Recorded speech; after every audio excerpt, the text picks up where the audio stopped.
تفتكر في يوم مصر تقدر تقفل سمائها تماماً؟ يعني حرفياً مفيش طيارة، مفيش صاروخ، مفيش حتى درون يقدر يعدي من غير ما يتقصف. تفتكر في يوم القرار العسكري المصري يبقى مستقل 100%؟ لا أمريكا تقدر تضغط، ولا روسيا تقدر تساوم، ولا حتى أي طرف خارجي يقدر يلوي دراعنا. الموضوع مش خيال، الموضوع بدأ فعلاً، ومش بس بدأ، ده دخل مراحل متقدمة جداً، والمشروع اسمه قبة مصر الحديدية. الاسم مش رسمي، بس اللي بيحصل على الأرض فعلياً هو مشروع رهيب لبناء مظلة دفاع جوي شاملة متعددة الطبقات، مستقلة ومتفوقة.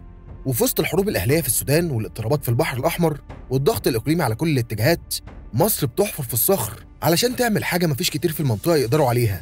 في الفيديو ده هنغوص مع بعض في تفاصيل المشروع اللي لا الإعلام بيتكلم عنه كفاية ولا الناس مدركة حجمه الحقيقي.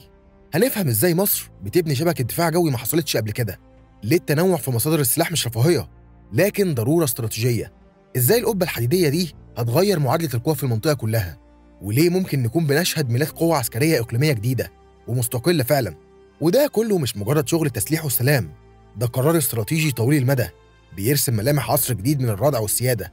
ركز معايا علشان اللي جاي مفاجآت وحقائق يمكن أول مرة تعرفها. تعال نحكي الحكاية من الأول واحدة واحدة. ركز معايا في الفيديو ده وصدقني هتنبهر. بس الأول ما تنساش تعمل لايك، تشترك في القناة وتفعل الجرس علشان الحلقات الجاية هتكون أقوى. انت مين؟ تقول على مصر احنا انتصرنا على مصر؟ تنتصر مين؟ اقسم بالله لو تشيل بس الحدود يدش عليك الجيش المصري هي ساعتين. فراعنة هذول. قسما بالله اللي حيقرب لها لأشيله من فوق وش الأرض. أرضي وأنا حر، ولا تلومن إلا أنفسكم. عيب تتعاملوا مع ناس كبار.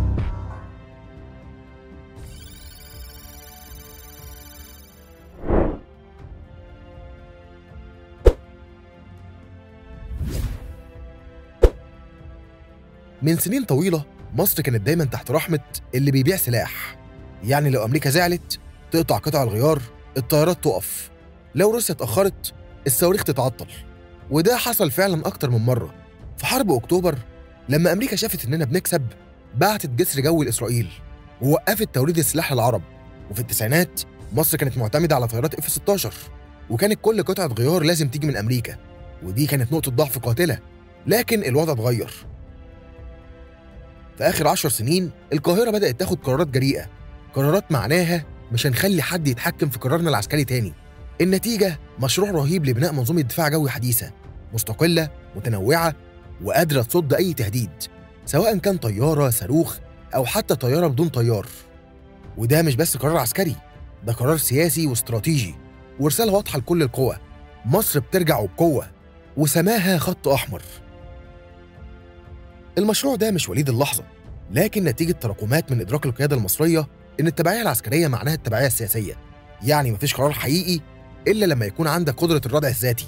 القدرة دي بتبدأ من عند السماء، من أول لحظة بيدخل فيها تهديد جوي للمجال الجوي المصري.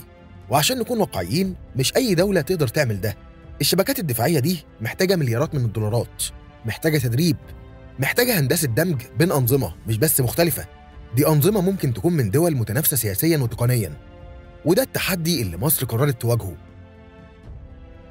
وفوق كل ده في عنصر تاني مهم جداً، الإدارة السياسية المستقلة. مصر ما خدتش القرار ده علشان بس تحمي نفسها، لا، دي رؤية طويلة المدى علشان تثبت للعالم إنها مش تابعة وإن قرارها السيادي مش للبيع. المنظومة دي مش بطارية صواريخ وخلاص، دي شبكة معقدة جداً اسمها شبكة دفاع جوي متعددة الطبقات. يعني إيه متعددة الطبقات؟ يعني في طبقة بتصد التهديدات اللي جاية من بعيد زي الصواريخ البالستية، وطبقة تانية بتتعامل مع الطيارات، وطبقة تالتة مخصوص للدرونز والطيارات الصغيرة. وكل طبقة فيها أنظمة مختلفة من دول مختلفة عشان محدش يقدر يعطل المنظومة كلها بضغطة زرار. تعال نعد شوية من الأنظمة اللي عندنا. من روسيا S-300VM، باك M2، تور M1. من أمريكا نسامز. من أوروبا كروتال NG. من الصين رادارات وتشويش إلكتروني.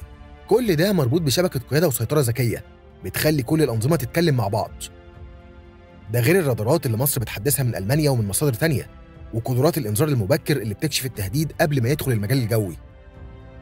لكن اللي بيخلي المنظومة دي عبقرية فعلا هو فكرة الدمج، إنك تربط نظام روسي مع أمريكي، نظام بيشتغل بلوجيك معين مع نظام مختلف تماما. هنا بيجي دور مراكز القيادة والسيطرة والبرمجيات المتطورة اللي مصر بتشتريها أو بتطورها محليا.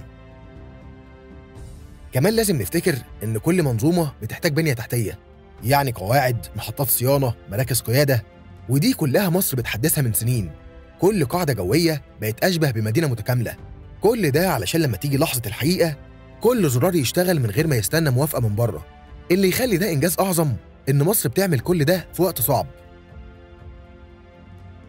وسط تحديات اقتصادية وإقليمية وحروب حوالينا من كل اتجاه، ورغم كده بتحط أمنها فوق كل اعتبار. وده اللي بيخلينا نحترم المشروع ده ونفهم قيمته.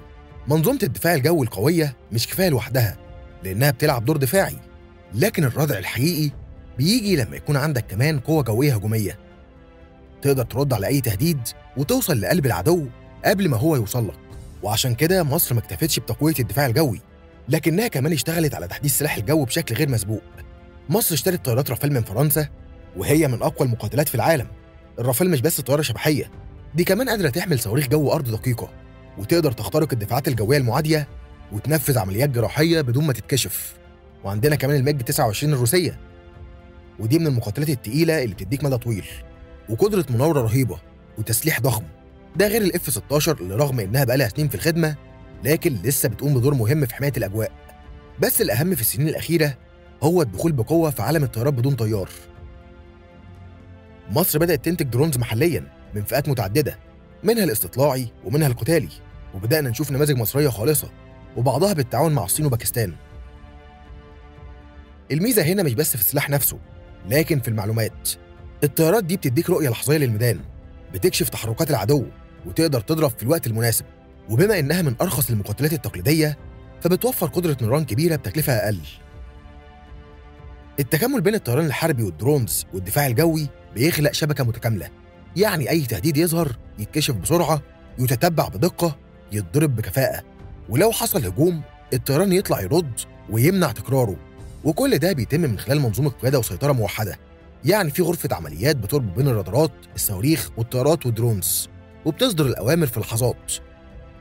السرعة هنا بتفرق بين الحياة والموت، وده معناه إن مصر مش بس بتبني قدرة دفاعية، لأ دي بترسم معالم جيش المستقبل، جيش مرن ذكي بيشتغل بتكنولوجيا حديثة ومش تابع لأي حد.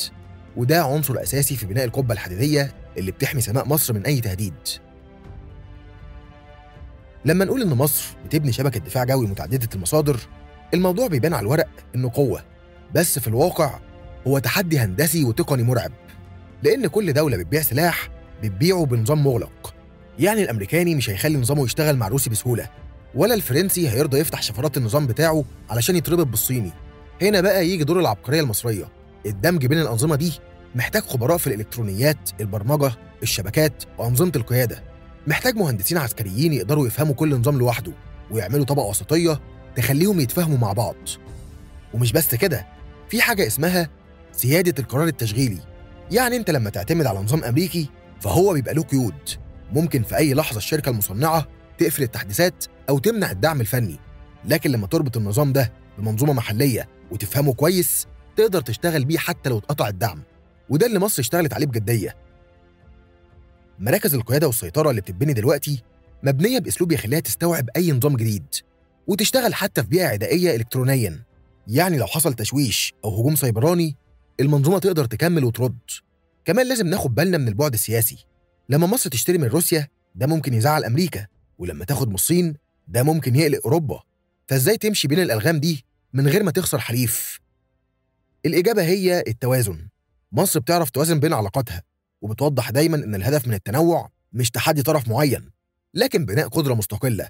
وده اللي بيخلي المشروع ده مش مجرد منظومة صواريخ لكنه مشروع سيادي شامل بيعكس عقلية استراتيجية بتشتغل على المدى الطويل وسط بيئة إقليمية مليانة صراعات وتوازنات دقيقة.